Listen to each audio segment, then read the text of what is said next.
Assalamualaikum warahmatullahi wabarakatuh dan salam sejahtera kepada semua pelajar. Kali ini kita akan membincangkan pula mengenai inverse matrix, ya, inverse matrix ataupun kita sebut matrix songsang.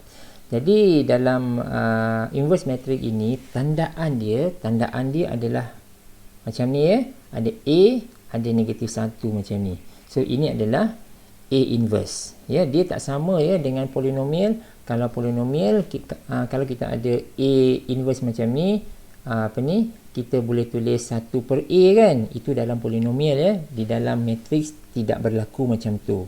So ini adalah notation bagi inverse matrix. Baik, sebelum ini dalam teaching video sebelum ini kita telah pun membincangkan mengenai antaranya penentu, iaitu determinant bagi matrix 2x2 ataupun 3x3. Kita juga telah bincangkan mengenai matrix minor, matrix cofactor dan juga matrix adjoint, ya.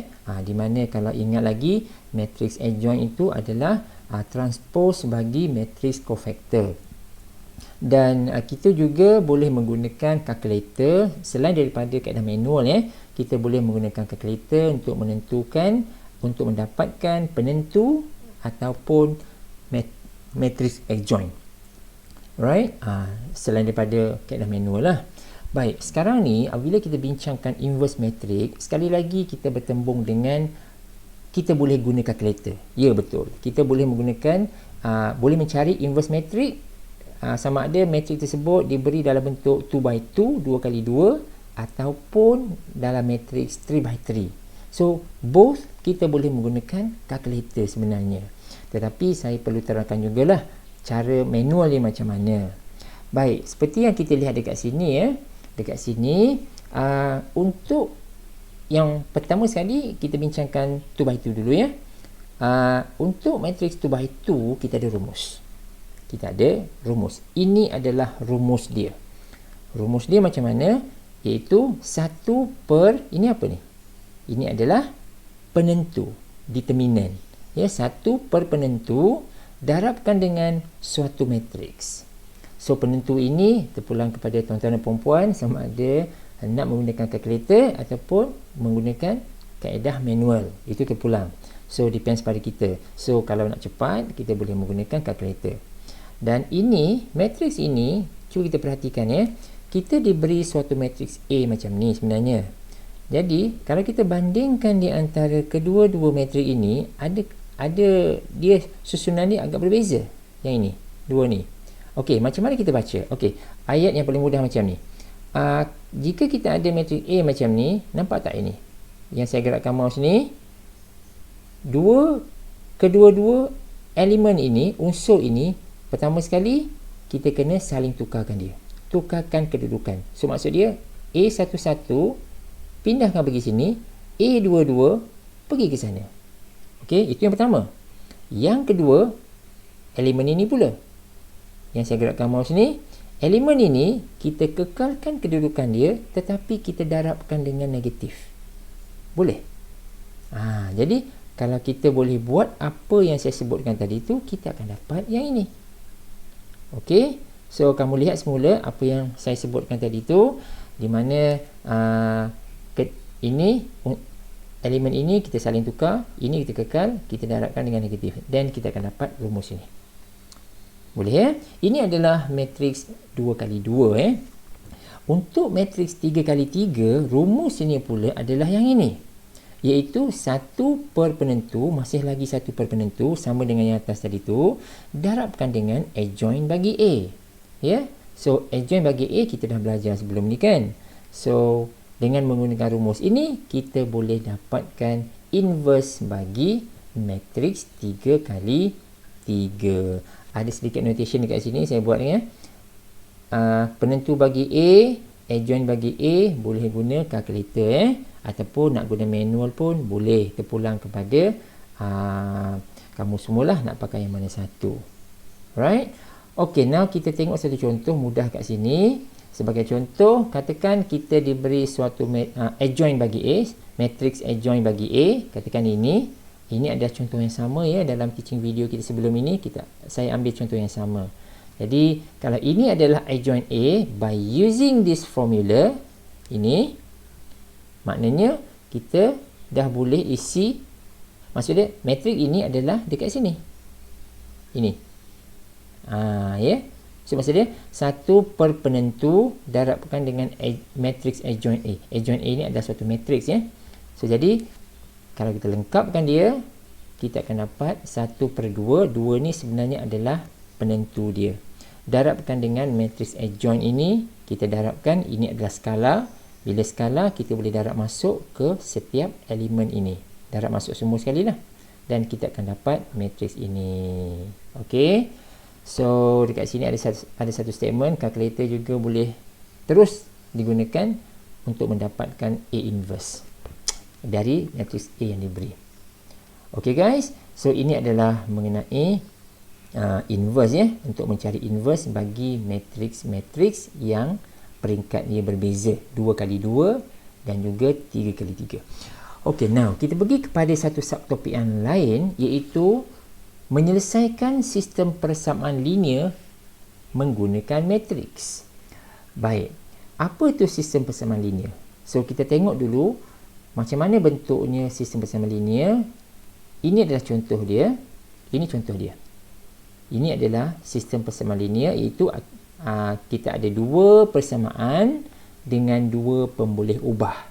Ya, pemboleh ubah tu adalah X dan juga Y. Ini adalah sistem persamaan linear. Jadi kalau kita masih ingat, okey, ini adalah ada dua pemboleh ubah ya. Kita tengok contoh lain. Ini ada tiga pemboleh ubah. Ini ada tiga persamaan dengan tiga pemboleh ubah, iaitu X, Y dan Z. Okey, jadi kalau kita masih ingat lagi di dalam polinomial algebra, dalam polinomial, jika kita diberi tiga persamaan, so kita boleh menyelesaikan persamaan ini dengan mendapatkan nilai-nilai X, Y dan Z.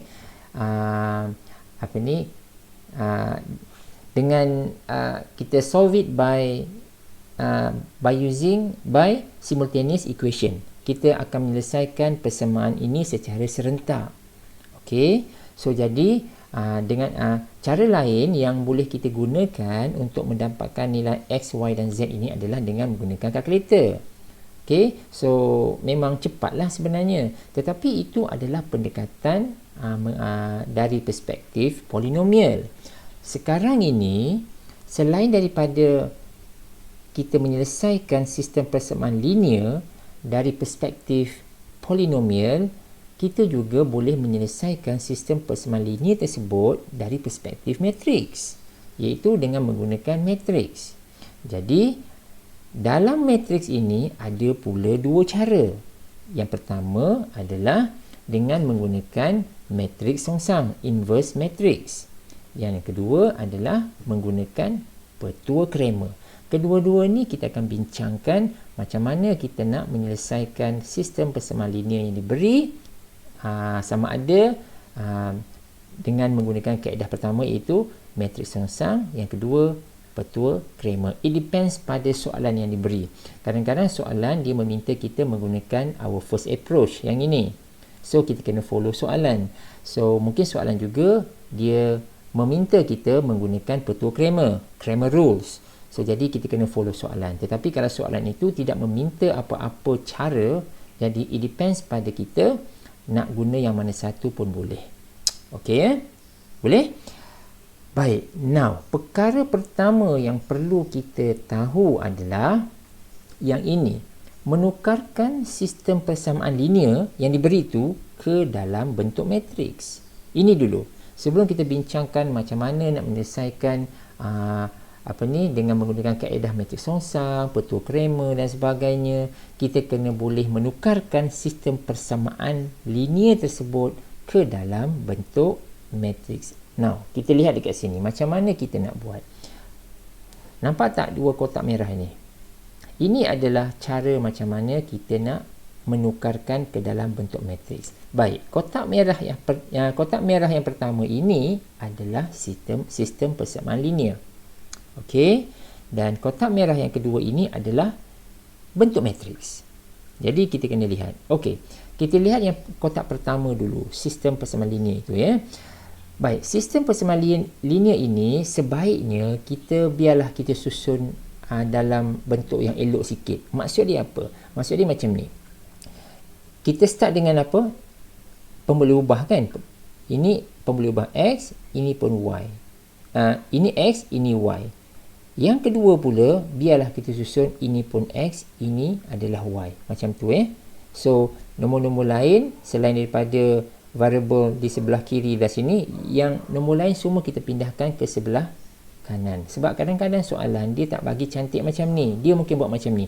Dia mungkin bagi macam ni X tambah 2Y sama dengan kosong. Yang kedua ni dia mungkin bagi macam ni. Negatif Y tambah 2X tolak 5 sama dengan kosong. Dia mungkin bagi macam tu. So, sekarang ni kita yang kena susun supaya dia dalam bentuk struktur yang memudahkan kita, yang akan memudahkan kerja kita. So, kita susun elok-elok. Ini X, ini Y, yang lain tu humbankan ke sebelah kanan. Ini X, ini Y, yang lain tu kita pindahkan ke sebelah kanan. Jadi, as long as kita dapat struktur yang macam ni, jadi dia akan memudahkan kita. Even kalau kita nak guna kalkulator pun, kita kena ada dalam bentuk, kena buat dalam bentuk yang macam ni juga. So, bendanya sama aja. Cuba kita lihat yang 3x3. Sama tak? Cantik tak dia punya format dia? Okay, X, Y, Z. Okay, X, Y, Z. X, okay, Y tak ada. Bermaksud Y tu kosong lah So, X, Y dan Z. So, bentuk ni dah cantik dah. Selain daripada variable, nombor-nombor lain dia pindahkan ke sebelah kanan. Jadi, bila kita dah ada satu struktur yang macam ni, dia akan memudahkan kita untuk mendapatkan bentuk matriks ini. Jadi kita lihat bentuk matriks ini, bentuk dia adalah bentuk ni macam ni. Ada satu bahagian dekat sini, bahagian kedua dan bahagian ketiga. So bahagian yang pertama ini, apa dia ni sebenarnya? Nombor-nombor yang di dalam sini adalah pekali bagi pemboleh ubah yang ada pada persamaan linear. Contohnya macam ni, nampak tak? Ini X, pekali bagi X apa? 1 kan? So, 1. Ini adalah Y, pekali bagi Y adalah apa? 2 kan? So, ini 1, ini 2. Nampak tak? Ini 1, ini 2. Okey? So, yang ini pula, pekali bagi X adalah 2, pekali bagi Y adalah negatif 1. Jadi, kita ada 2, negatif 1. Boleh? So, ini yang pertama sekali. Yang bahagian ini pula adalah pemboleh ubah yang ada. Oleh sebab kita hanya ada XY sahaja, maka kita ada XY. So macam tu. Yang ini pula adalah yang ini. 05, ini pun automatik akan jadi 05. Okey? So, jadi ini adalah bentuk matriks yang kita perlukan. Dan kebiasaannya kita tandakanlah sikit. Kita buat, kita denotekan dia. Yang ini adalah matriks A. Yang ini adalah matriks X. X besar Lepas tu ini katakan adalah matriks B. Ini terpulang kepada kita lah. Kalau nak buat A ni jadi K ke, B ni jadi L ke, itu tak kisah. Ini untuk memudahkan kita untuk urusan kemudian. Nanti kita akan cuba mendapatkan inverse bagi A kan. Jadi untuk memudahkan kita akan buat macam ni lah. Kita tandakan sahaja matrik yang kita dapat kat sini. Okey, cuba kita tengok 3x3 pula macam mana. Okey, ini adalah contoh 3x3, iaitu 3 persamaan dengan 3 pemboleh ubah. Now kita akan tukarkan dalam bentuk matrik. Ini pergi sini ini pergi sini. So betul tak ni kita dapat 2 negatif 1 3 ni? 1 2 negatif 1, betul tak ni? Kita lihat Cuba lihat kat sini. Pekali bagi X adalah 2. Pekali bagi Y negatif 1. Pekali bagi Z adalah 3. So 2 negatif 1 3. So 2 negatif 1 3. Boleh? So begitulah seterusnya. Cuba kita lihat yang last kali ni. Pekali bagi X adalah 2. Okay? Perkali bagi Y ada tak? Tak ada kan? So, dia jadi kosong. So, perkali bagi Z adalah negatif 2. Jadi, kita dapat 2, kosong, negatif 2. Okey, itu adalah cara dia. Okey, yang bahagian yang ini pula adalah pembolehubah yang ada. Jadi, pembolehubah yang terlibat adalah X, Y dan Z. Dan yang ini mudahlah ya, 340 kita just derive from here. Ini ya, 340. So, ini adalah bentuk dia ya. So, sekarang ni, yang tadi kita dah bincangkan, kita ada dua cara kan, iaitu dengan menggunakan kaedah matriks songsang ataupun petul Cramer. Baik yang matriks songsang, baik petul Cramer, kedua-duanya pertama sekali kita perlu menukarkan sistem persamaan linear tersebut ke dalam bentuk matriks. Itu nombor satu. Kita lihat sekejap petul Cramer. Betul ke ni? Tengok ini petul Cramer tak? Ini bukan. Ini bukan petul Cramer. Ya, ini masih lagi inverse matrix. Okey, ini tengok ya, ini adalah sistem persamaan linear, ini adalah bentuk matrix. Ini pula tengok sama ya. Okey, sama ya. Ini adalah sistem persamaan linear, ini adalah bentuk matrix. Kita kena tukar. Kita mesti tukarkan dulu. Okey, kita masuk petul Cramer kan. Ini kita bincang kemudian. Ini Cramer. Contoh pun samalah. Dia Cramer ke, dia inverse ke. Pertama sekali kita akan diberi satu persamaan linear macam ni, dan perkara pokok nombor satu yang kita buat adalah kena tukarkan ini ke dalam bentuk matrix, dan baru kita cerita kita nak menggunakan pendekatan apa. Okay guys, so saya rasa saya stop dulu sampai sini. So thanks for watching. See you in the next video.